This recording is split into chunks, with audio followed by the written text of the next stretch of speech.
Shalom, bien-aimés dans le Seigneur, nous sommes dans la joie de nous retrouver pour notre méditation, la dernière méditation de cette semaine.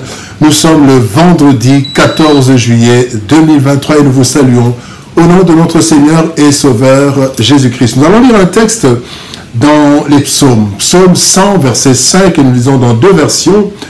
Version Louis II, il est écrit « Car l'Éternel est bon, sa bonté dure toujours et sa fidélité de génération en génération. » Parole de vie 2017 nous dit « Oui, le Seigneur est bon, son amour est pour toujours et de génération en génération, il reste fidèle. » L'Éternel est bon. L'Éternel est bon, tel est le thème de notre méditation de ce vendredi 14 juillet 2023. La bonté est une qualité morale qui porte à faire le bien. Dans ce monde en feu, c'est un caractère assez rare. Suite à la corruption de la race humaine, ce qui fait de ce monde un cadre hostile où il n'est pas facile de vivre dans la paix et la tranquillité. Il n'y a qu'à voir les informations pour en être convaincu. Dieu est le seul être réellement et totalement bon, comme le dit le Seigneur dans Marc chapitre 10, verset 18. Il dit, Jésus lui dit, « Pourquoi m'appelles-tu bon? Il n'y a de bon que Dieu seul. » Le texte du jour nous montre deux attributs qui fondent la bonté de Dieu, son amour et sa fidélité infinie. Voici les leçons que nous tirons de ce texte. Première leçon, un amour éternel. Proverbe chapitre 11, verset 17 nous dit « L'homme bon fait du bien à son âme, mais l'homme cruel trouble sa propre chair. » L'homme bon fait du bien, mais l'homme cruel trouble sa propre chair. Bien aimé dans le Seigneur, le premier attribut qui fonde la bonté, c'est l'amour. Le texte dit que l'amour de Dieu dure toujours, contrairement à celui des humains. L'amour de Dieu dure toujours. Dans la version Parole de vie, il est dit « Son amour est pour toujours ». L'amour de Dieu dure toujours. Contrairement à l'amour des humains qui varie et qui peut diminuer jusque même à disparaître complètement, tel que le dit un adage populaire où il est dit « De l'amour à la haine, il n'y a qu'un pas ». Donc l'amour des hommes peut se transformer en haine. Cela est propre à l'être humain. L'amour de Dieu est éternel car, premièrement, l'amour fait partie de sa nature même. 1 Jean chapitre 4 verset 8 nous dit « Dieu est amour ». Deuxième raison, l'amour de Dieu est éternel parce que rien ne peut influencer négativement Dieu. Ceux dont l'amour se réduit et disparaît ont été négativement influencés. Or, rien ne peut influencer négativement Dieu. La Bible dit dans Jacques chapitre 1 verset 17, chez lequel, donc chez Dieu, il n'y a ni changement ni ombre de variation. Rien ne peut changer. Et troisième raison, l'amour de Dieu est éternel parce que Dieu lui-même l'affirme.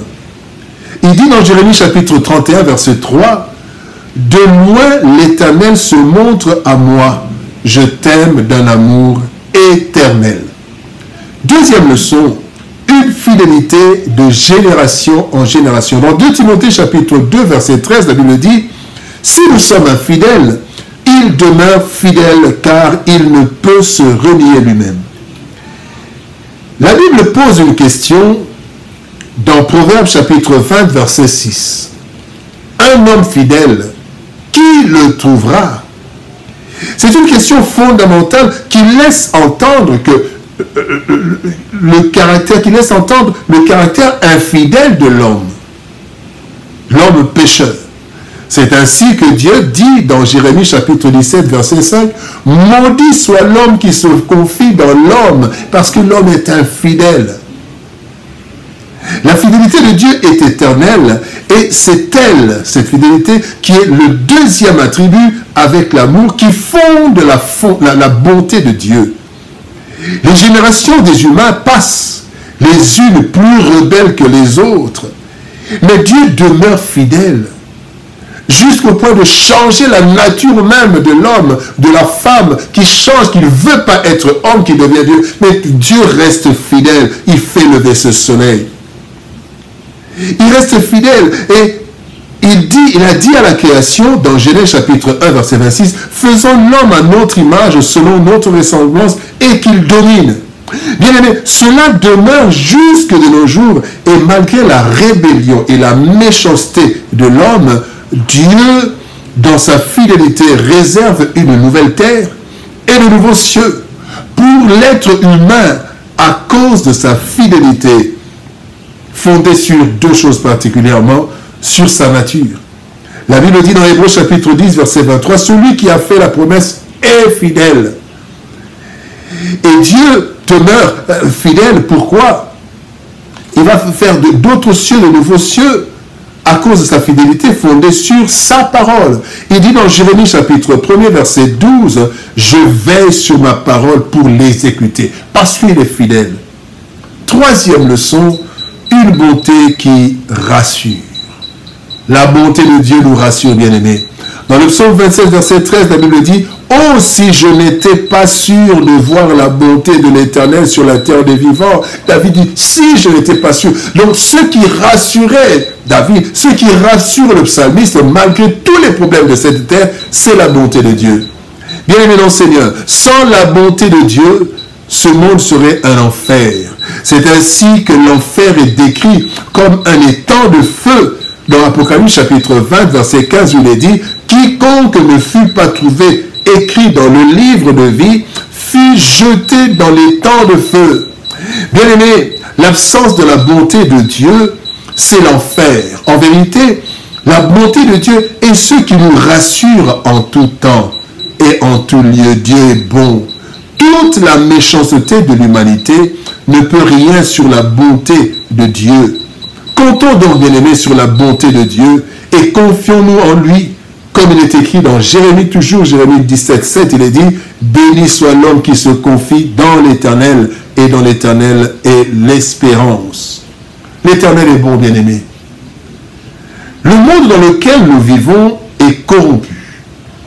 Et y vivre n'est pas aisé. La bonté est devenue, avec le temps, de plus en plus rare.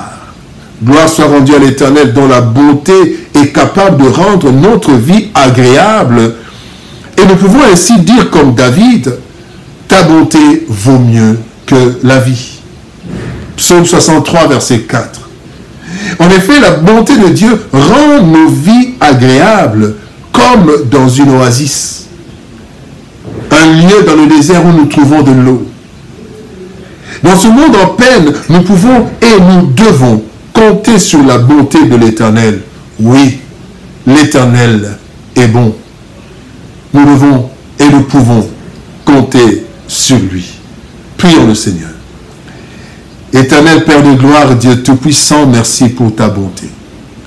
Cette bonté, Seigneur de gloire, qui comble les vides créées par la méchanceté de ce monde, par la corruption de ce monde. Oui, Seigneur, tu es bon. Et ta bonté dure à toujours. Parce que, Seigneur, au Dieu de gloire, ta bonté est fondée sur ton amour et ta fidélité. Seigneur, si cette bonté n'existait pas, nous serions tous déjà détruits sur cette terre méchante.